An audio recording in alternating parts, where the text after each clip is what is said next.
Bien, colegas, buenas noches. Vamos a empezar con la segunda conferencia que hemos programado para esta tarde.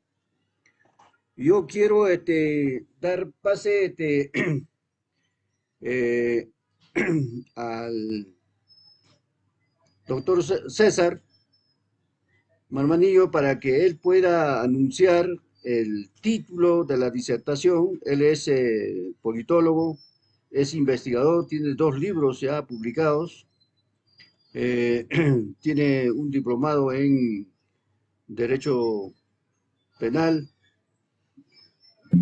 y creo que esta conferencia va a ser de suma utilidad para todos nosotros, dado que nuestro país en estos momentos se encuentra comprometido prácticamente en una corrupción generalizada, institucionalizada, porque vemos, ¿no es cierto?, de que en realidad los 3 poderes del Estado se han corrompido, además de los gobiernos subnacionales.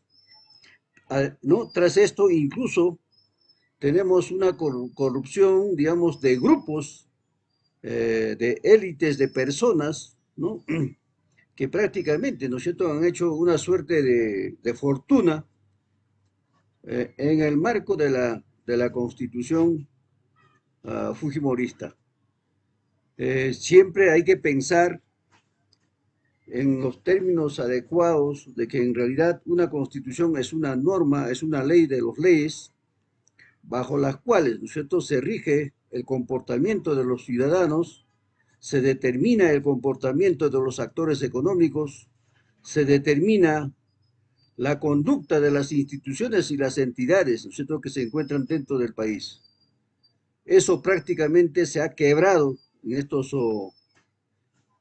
últimos años y vemos de cómo, digamos, a través de los enfrentamientos entre el poder ejecutivo, el poder legislativo y el poder judicial, vienen saliendo puestos estos aspectos a la luz del día.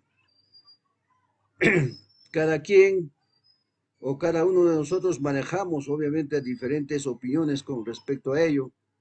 Sin embargo, yo tengo mis propias opiniones que no lo voy a decir, lo diré en algún momento determinado, obviamente, pero tengo yo mi propia opinión. Con estas pequeñas palabras voy a dar pase al doctor Cesario Marmanillo para que pueda anunciarnos el curso la conferencia que nos va a dictar en estos momentos. Bien, doctor, le doy pase a usted para que pueda anunciar el certamen, el título de la conferencia que nos va a ofrecer en esta noche. De antemano ya le agradezco su participación, la colaboración con el Colegio de Economistas de Ayacucho y asimismo, ¿no es cierto?, le hago llegar mi abrazo y saludo cordial a nombre del Consejo Directivo del Colegio de Economistas de Ayacucho. Adelante, doctor César. Buenas tardes, señor decano. Buenas tardes a todos los que participan por este medio en esta conferencia. Y quiero empezar mi participación saludando a todos los agremiados del Colegio de Economistas de Ayacucho por lo que van a cumplir los 40 años de vida institucional. Les deseo mucha suerte y así como otros colegios que deberían tener la obligación de participar en la vida pública del país, esperemos que este prestigioso Colegio de Economistas de Ayacucho tenga la misma dinámica, toda vez de que el país necesita de una gama de participación de organizaciones sociales, de organizaciones profesionales. En ese sentido, deseo pues muchos parabienes a esta institución del Colegio de Economistas de Ayacucho. En efecto, se me ha invitado para tocar el tema de estrategias y tácticas de lucha contra la corrupción. Para empezar este tema, quisiera en primer lugar definir qué es la corrupción. La corrupción es la acción deliberada del uso indebido del poder público para recibir dádivas o favores mediante prácticas secretas entre malos funcionarios y gente de negocios. Tiene raíces históricas y se remonta a las primeras formas de organización de las comunidades y estados de la antigüedad. En sus inicios fue tolerado, pero en la medida que fue comprendiéndose su perversidad y deshonestidad, fue perseguida y combatida a lo largo de la historia. Para comprender el tema de la corrupción y sobre todo de cómo ha venido desarrollándose en la historia de la humanidad y con particularidad en el Perú, es necesario tocar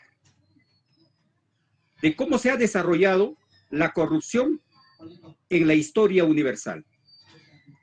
El escritor italiano Carlos Brioschi ha documentado casos de corrupción, sosteniendo que en la antigüedad la práctica de engrasar ruedas o el intercambio de favores era una costumbre muy difundida y tolerada como algo natural y lícito.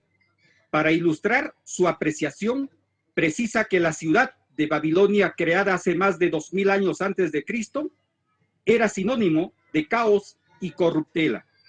Además, refiere el norteamericano John Nonan, quien ha estudiado la corrupción de la ciudad de Nippur, fundado por los sumerios hace 1500 antes de Cristo, determinando con argumentos sólidos de que en esa civilización de Mesopotamia el intercambio de favores era respetada y que se castigaba casi con rigor religioso a la falta de correspondencia a los favores recibidos. Empero, como dice el dicho, no hay mal que dure 100 años o cuerpo que aguante. Primigeniamente la corrupción, como culpa y pecado, emerge en la Biblia, propalado por los profetas y tiempo después por la filosofía, cuestionado por Sócrates, Platón, Aristóteles, Homero, Hesiodo, Virgilio, entre otros, quienes muestran a través de sus obras a los hombres por sus virtudes como también por sus vicios. Se cuenta que el año 3324 antes de Cristo, en Atenas, en la festividad de una olimpiada, estalló un escándalo del oro de Hárpalos, donde se acusó al orador Demóstenes de sustraer los bienes depositados en la Acrópolis y que pertenecían a Alejandro III de Macedonia. En la Roma antigua, el gran Julio César se apoderó del dinero del Estado romano para ascender política y militarmente. Se enfrentó al Senado corrupto y contrajo deudas de los poderosos, como Craso, quien fue compensado con contratos públicos.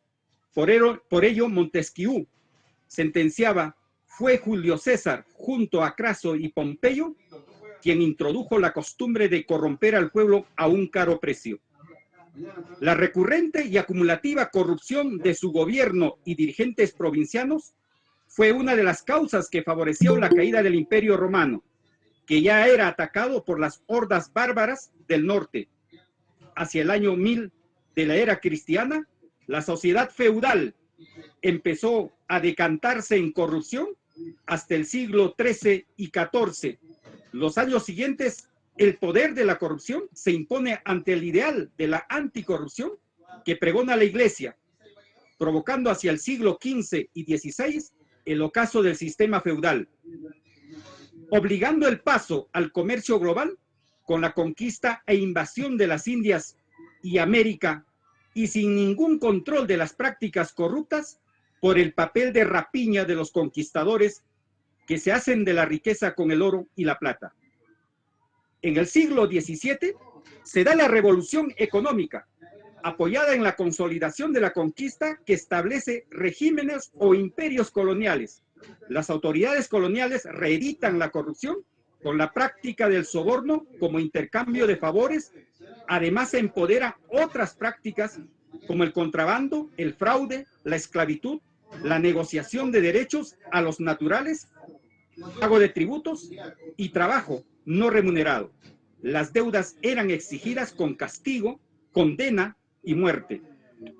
Frente al régimen colonial corrupto en el siglo XVIII, se consolida el nacimiento del Estado moderno, como el éxito de la Revolución Francesa, basado en principios y proclamas libertarias de Maquiavelo, Hobbes, Rousseau, Voltaire, Montesquieu, entre otros pensadores. Pero como quiera que la centralización política y militar era predominante, persistió la corrupción, reputándose que en este siglo la corrupción alcanzó su máxima expresión. En este siglo también en Estados Unidos comenzaba a sobresalir como ejemplo de modernidad con la aprobación de su Constitución de 1787, donde se prohíbe los actos de corrupción política. La modernidad en los siglos XIX y XX experimenta notables casos de corrupción por acción y defecto de gobiernos totalitarios, militaristas, populistas y sistemas dominados por la oligarquía en la gestión del Estado, notablemente marcado por estafas financieras y engaños políticos. Por otro lado, desde el siglo XX se inicia con la lucha contra la corrupción mundial en vista de que las sociedades de vieja tradición democrática como Estados Unidos, Francia, Alemania, Italia e Inglaterra fueron sacudidas por casos emblemáticos de corrupción y que la solución pasaba por aplicar la ley con mano dura. Tanto fue la sensibilización que en el año de 1996 el Banco Mundial se animó a concretar la idea de combatir la corrupción en todas partes del mundo, consecuentemente aprobándose la Convención Interamericana contra la Corrupción, que fue suscrita en Caracas el mismo año de 1996 y que fue aprobado por el Perú mediante resolución legislativa número 26757 del 24 de marzo del mismo año y ratificado por decreto supremo 012-97 RE.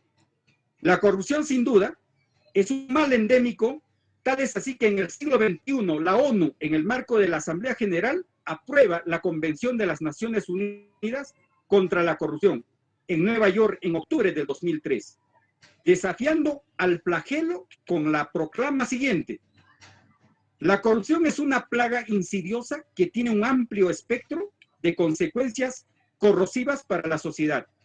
Socava la democracia y el Estado de Derecho, da pie a las violaciones de derechos humanos, distorsiona los mercados, menoscaba la calidad de vida y permite el florecimiento de la delincuencia organizada, el terrorismo y otras amenazas a la seguridad humana.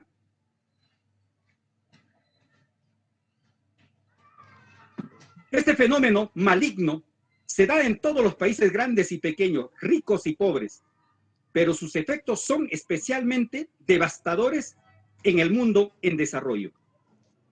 Esta convención fue ratificada por el Perú el 19 de octubre del año 2004. Tocado la historia de la corrupción universal, es menester también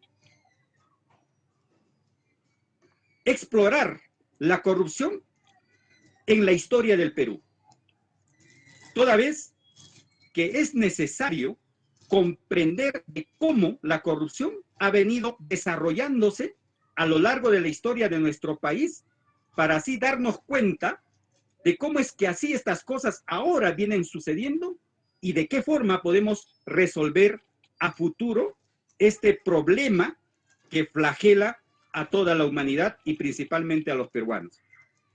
La corrupción en la historia del Perú. La invasión de los españoles al imperio incaico fue de rapiña, incitado por aviesos intereses económicos, políticos y religiosos. Asentado en tierras incas, la explotación colonial se apropiaba del trabajo de los indígenas, negando derechos humanos, ejerciendo su poder militar, religioso y político, con perversidad. El invasor español realizaba saqueos, violaciones, incendios, capturas, torturas y humillaciones. Robaban los impuestos, los curas, los oidores, los recaudadores, Los gobernadores virreyes, los curacas, aliados de la administración colonial, los mineros del azogue, y hasta por derecho de entierro se compraba una yapa codiciosa hasta sucumbir al aborigen en la pobreza y miseria. De esa forma provocando el descontento popular que alentaron las rebeliones regionales como de Manco Inca, de Juan Santos Atahualpa, 1742 a 1761, de Tupac Amaru II en 1780, de Mateo Pumacahua en 1814 y de Pedro Vilcapasa, entre otros. Sin duda, estas rebeliones fueron los acontecimientos políticos previos y de auténtica nacionalidad a las foráneas corrientes libertadoras denominadas del sur de José de San Martín y del norte liderado por Simón Bolívar.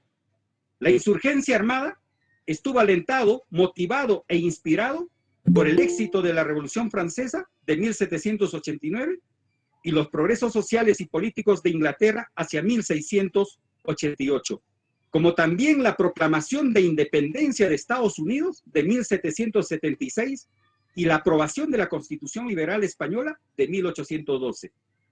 Quiere decir que los ideales libertarios de América y las guerras de independencia no fueron hechos aislados del mundo, sino que fueron parte de un proceso universal, puesto que estaba relacionado con la revolución industrial que los países capitalistas desarrollaban y con la pugna entre liberales y absolutistas en el campo político.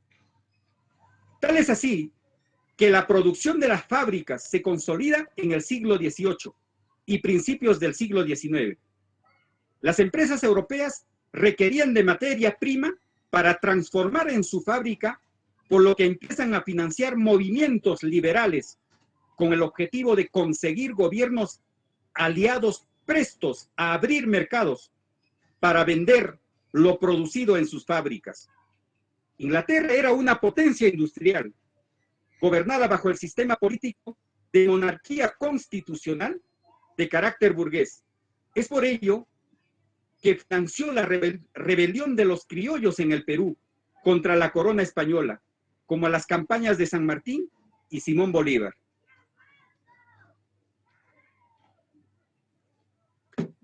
En efecto, las acciones independentistas a favor del Perú, iniciadas por San Martín en 1820, se patenta con la proclamación e independencia del Perú, el 28 de julio de 1821, y encontrándose también la independencia de América del Sur con la batalla de Ayacucho el 9 de diciembre de 1824. Como quiera que las conquistas e invasiones estaban alentadas por fuertes intereses económicos, en la República se robó desde sus inicios, porque la riqueza expropiada a los españoles según la política de Monteagudo y la anuencia del generalísimo José de San Martín fue entregar a los militares que reclamaban compensación por sus sacrificios. Agustín Gamarra, prefecto del Cusco, le entregó a Bolívar 80 medallas de oro y 500 medallas de plata especialmente acuñadas en su honor. Sumado a todo ello, el 1.000.000 de pesos que el Congreso le obsequió al libertador. José Faustino Sánchez Carrión, el llamado solitario de Sayán, convertido así en santo por la leyenda patriótica, se hizo de muchas propiedades otorgadas por el propio Bolívar.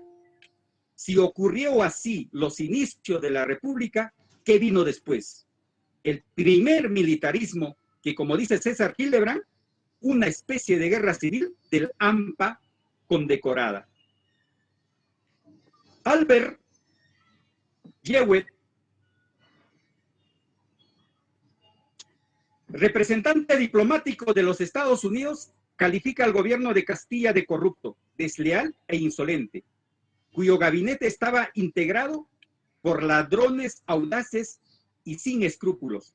Castilla, como se sabe, eligió como su a Rufino Echenique, la más alta expresión del descaro depredador. En resumen, a lo largo de la República robaron durante el gobierno de Balta, Pardo, Pierola, doblemente. Robaron con Leguía por duplicado, Con Benavides, igual. Con Manuel Prado, 2 veces. Con Odría, con Belaúnde, hubo réplica.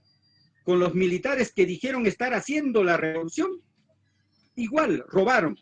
Con García, en 2 oportunidades, a manos llenas.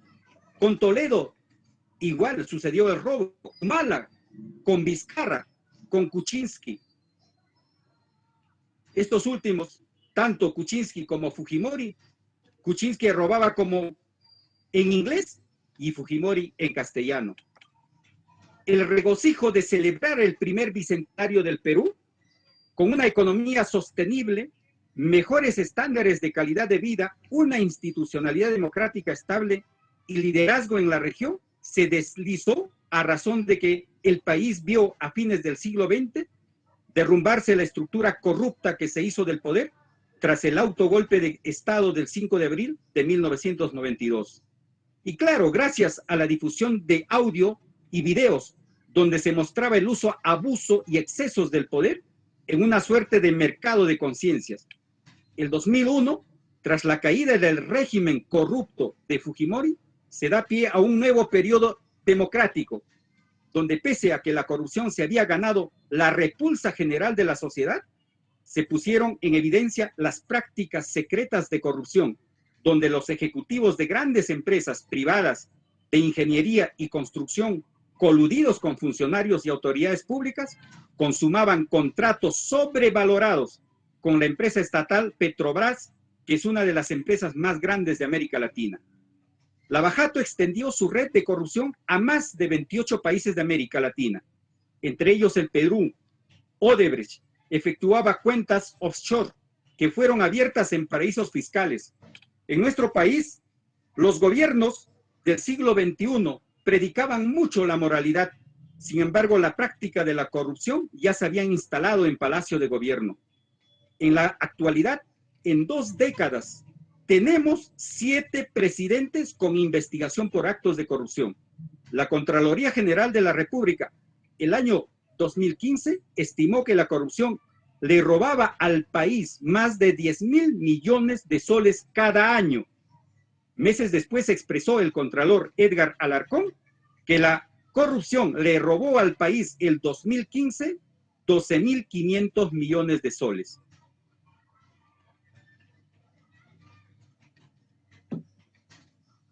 El contralor Nelson Chac, en el CADE 2017, precisó que había 16.431 funcionarios públicos con responsabilidad de 31.816 irregularidades en el manejo de los bienes públicos y comprendidos en procesos penales ante el Poder Judicial.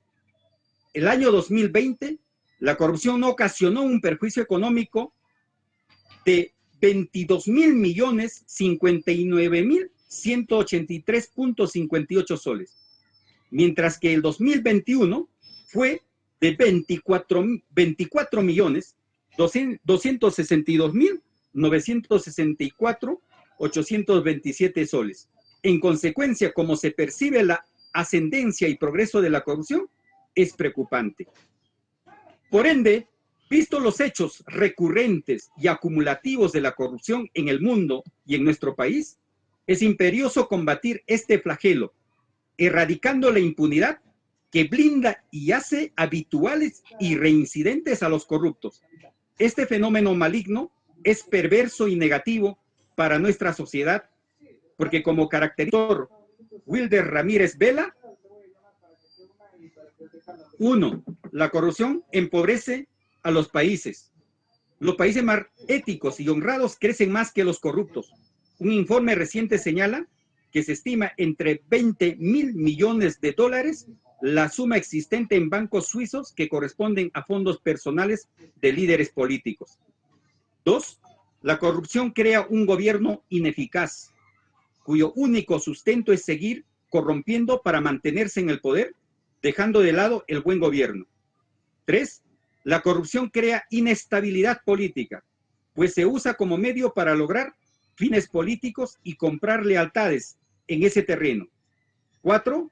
La corrupción genera ineficiente en términos de la pérdida y la mala asignación de recursos. pues encarece los bienes y servicios o reduce su calidad al público en general. 5. La corrupción distribuye los recursos de manera no equitativa, ya que los ricos y privilegiados se benefician de las operaciones corruptas a expensas de los pobres y los ciudadanos en general. 6. La corrupción genera un daño moral al premiar lo ilícito y castigar lo honesto, porque existe el riesgo que el denunciante se convierta en denunciado. Destruye el Estado de Derecho y el imperio de la ley. 7. La corrupción crea un nivel general de cinismo que difunde y engendra la alienación y la apatía. Ello crea malos hábitos. 8. La corrupción atenta contra la economía social de mercado, eliminando sus potenciales beneficios. Los agentes económicos honestos quiebran, las reglas e incentivos de un sistema económico sano se distorsionan y las empresas se dedican a pagar coimas antes que producir. Se crea una sociedad en la que los agentes económicos buscan rentas estatales y concesiones monopólicas mediante el soborno y la corrupción. 9. La corrupción crea la arbitrariedad y la falta de transparencia porque transgrede la ley, apela al uso de testaferros que consiste en que la autoridad o el servidor público toma el nombre de otras personas o empresas para aprovecharse de las compras o adquisiciones públicas a su cargo.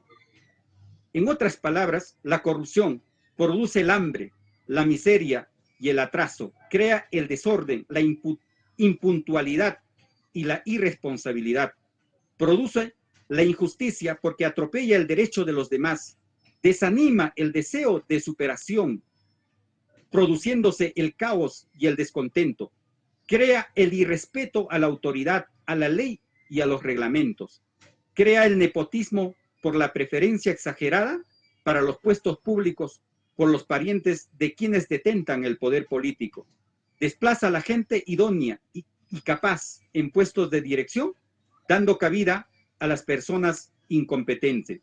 En suma, la corrupción crea la violencia política, violencia socioeconómica, violencia urbana, violencia sociocultural, entre otros. Derribar los muros de la corrupción, del abuso y la mentira implica la adopción de medidas estratégicas que parta de la formación de una élite política o de políticos que tengan un concepto ético de la política, capaces y competentes de hacer el servicio público en el noble y honesto propósito de servir al pueblo con honestidad, transparencia y verdad. Asimismo, sin tolerancia se debe desactivar las estructuras autoritarias de poder y también a sus autores nefastos, construyendo y fortaleciendo estructuras democráticas que se rijan con reglas democráticas y transparentes. La administración pública o nueva gestión pública hace referencia al nuevo modelo de meritocracia y gerencia pública, basado en la planificación, organización, dirección, gestión y control, para asegurar a la sociedad una óptima prestación de servicios bajo los principios de eficiencia, eficacia y transparencia. En consecuencia, en este marco se establece gobiernos limpios de corrupción y la lucha contra esta lacra debe tener como estrategia dos instrumentos. Uno, un plan institucional de lucha contra la corrupción, con clara declaración de principios, valores y lineamientos políticos, institucionales y de gobierno. Dos, el manual del procedimiento del buen gobierno, que contenga principios de eficiencia, eficacia y transparencia. Como táctica, debe contener las siguientes acciones y o medidas para luchar contra la corrupción. Capacitación de funcionarios y servidores públicos en el Código de Ética de la Función Pública, en la transparencia y acceso a la información pública, la rendición de cuentas, participación ciudadana y colaboración en la innovación pública y participación ciudadana. 2.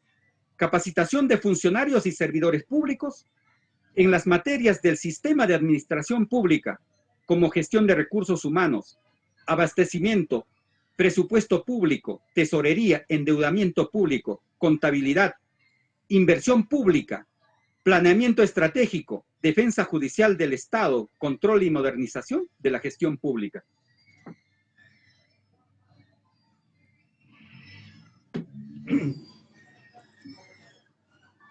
Tres, capacitación de funcionarios y servidores públicos en delitos atribuidos a corrupción de funcionarios públicos, como abuso de autoridad, concusión, cobro indebido, colusión, patrocinio ilegal, peculado, peculado de uso, malversación, cohecho propio, cohecho impropio, corrupción pasiva, aprovechamiento indebido del cargo, corrupción activa, tráfico de influencias, enriquecimiento ilícito y crimen organizado.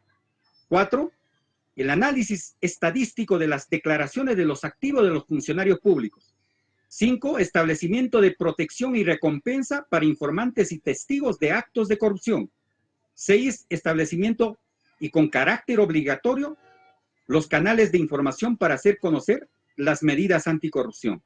7. La obligación de registrar los casos de tráfico de influencia, aunque éstas fueran presuntas. 8. Práctica y obligatoriedad de la rendición de cuentas de manera periódica y clara. Indicación de precio, cantidad, calidad, característica del producto, costo, oportunidad, costo-beneficio, nombre o razón social del proveedor. 9. Transparentar las decisiones y acciones de las autoridades. 10. Hacer conocer que los delitos de corrupción y en agravio de la sociedad y el Estado son imprescriptibles y que por su gravedad ocasionan la muerte civil. 11. El pueblo debe evaluar y fiscalizar permanentemente a sus autoridades, políticos y funcionarios. 12. La formación de una sólida ciudadanía y con firme personalidad democrática. 13. Que la ley de nepotismo se modifique en el sentido de que la prohibición de nombrar o contratar alcance también a los ahijados, a los hermanos de los ahijados y a los hijos de los compadres. 14. Que semestralmente los órganos de control y fiscalización informen a la ciudadanía el resultado de sus acciones de control y fiscalización bajo pena de sanción. 15. Prohibición de las convocatorias a procesos de selección con carácter de acto privado, haciendo que todo proceso de selección y convocatoria debe realizarse en acto público, con participación de interesados, de la responsable del control interno, de fiscalizadores, veedores ciudadanos y de manera ineludible del notario público. 16. Oportunidad de trabajo para todos, proscribiendo resueltamente el clientelismo y la discriminación política. 17. Igualdad de oportunidades para la pequeña y mediana empresa en la compra y adquisiciones estatales. 18. Las entidades financieras deben consignar el nombre del depositante a la cuenta de ahorros, la misma que debe estar en los comprobantes de depósito que se otorgan a los depositarios. 19. Prohibición del acaparamiento y el monopolio de las empresas con poder económico en las compras y adquisiciones estatales, dando oportunidades con mecanismos transparentes a la pequeña y mediana empresa, con observancia de su domicilio fiscal en la jurisdicción de gobierno. 20. Antes de la ejecución de los proyectos de inversión, debe conformarse el Comité de Fiscalización de Obra, cuyos miembros deben ser elegidos por la Asamblea General del Pueblo o la masa de beneficiarios. 21. A los residentes y supervisores de obra y o proyectos se exija función efectiva con puntualidad, responsabilidad y justicia.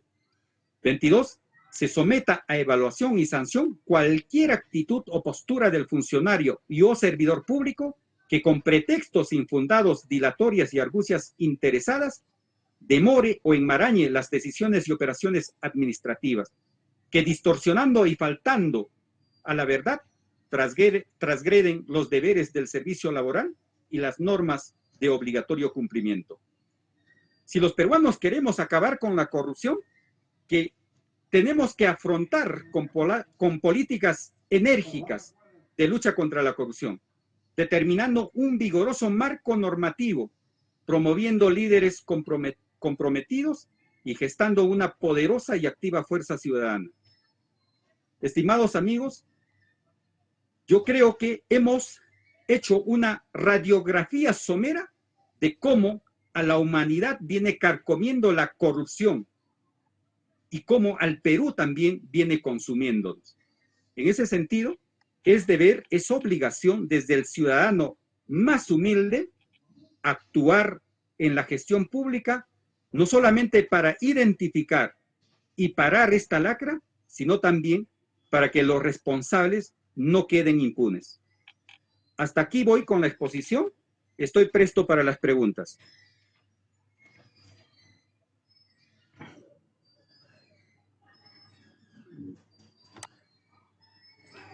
Gracias, doctor César. Eh, Colegas, hemos escuchado con suma atención la exposición magistral del doctor César y espero de que cada uno de ustedes hayan comprendido, en realidad se ha dado, pues, ¿no es cierto?, como él mismo lo manifiesta, una radiografía de lo que ocurre con la corrupción y al mismo tiempo nos ha dado un conjunto de alternativas a través de los cuales se puede, ¿no es cierto?, desarrollar estrategias de control y tácticas de control sobre la corrupción. En este sentido, vamos a dar pase a que algunos colegas puedan hacer la pregunta correspondiente. A ver, colegas, a ver, ¿quiénes se animan a hacer la pregunta, por favor? Lo pueden hacer directamente, por favor. A ver, Rómulo Severo Rimachi. A ver, te escuchamos, Rómulo.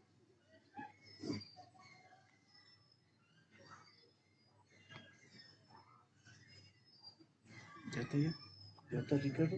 ¿Ricardo está acá? ¿Ya está ya? Ya, listo. A ver, no hay. Bien. Bien, doctor, agradecemos la conferencia. Esperamos que esto haya sido de provecho para todos los colegas que fundamentalmente trabajan en el sector público. Yo le voy a agradecer que en otra oportunidad igualmente lo vamos a invitar de repente para que pueda darnos una charla o un curso a nivel, ¿no?, de mayor A ver, perdón, trascendencia. parece que hay una pregunta. A ver, a ver. Parece que alguien quiere preguntar. A ver.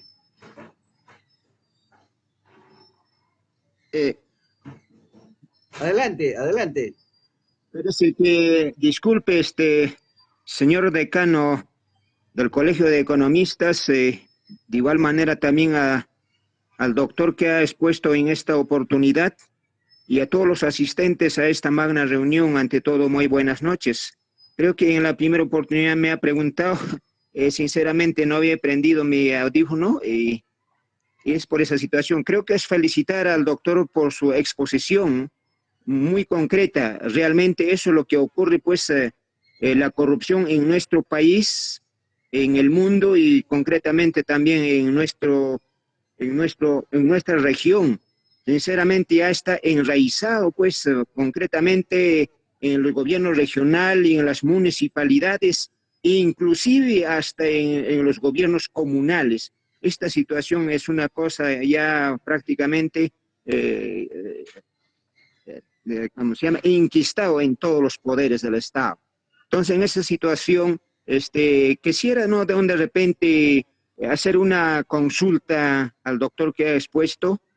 Muchas veces la corrupción en las comunidades campesinas es una cosa real, pero sin embargo hay algunos entendidos en la materia de derecho, manifiestan de que no se puede auditar al movimiento económico de las comunidades campesinas. ¿Eso es cierto? ¿En qué norma está establecido?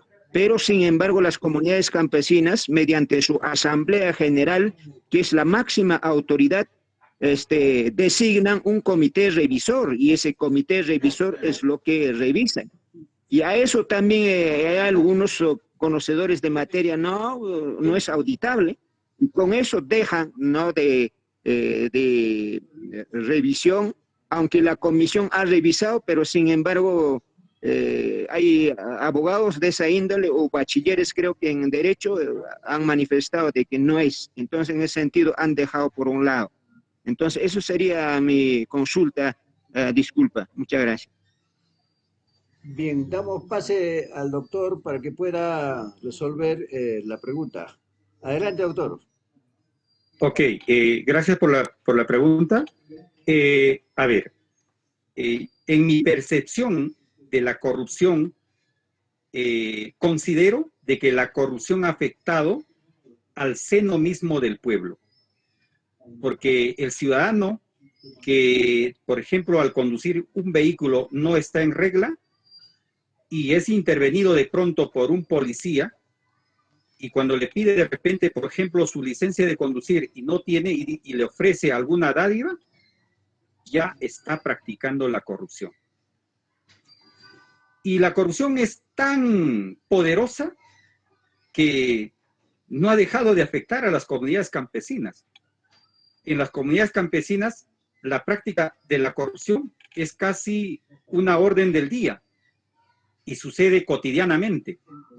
En nuestro medio, por ejemplo, se ve comunidades, en las comunidades campesinas, por ejemplo, donde el comunero ahora ya es un pequeño latifundista, porque ha ido comprando los terrenos de sus coetáneos, de uno y de otro, y de esa forma ha ido acrecentando sus parcelas, ¿no? Entonces, por ejemplo, las comunidades están exoneradas del pago del impuesto predial, y ese señor que tiene grandes propiedades comunales no paga, y no ha comprado, no ha adquirido de particulares, sino ha adquirido, ¿no?, de terrenos comunales, y con eso, pues ya viene a ser, ¿no?, un propietario grande.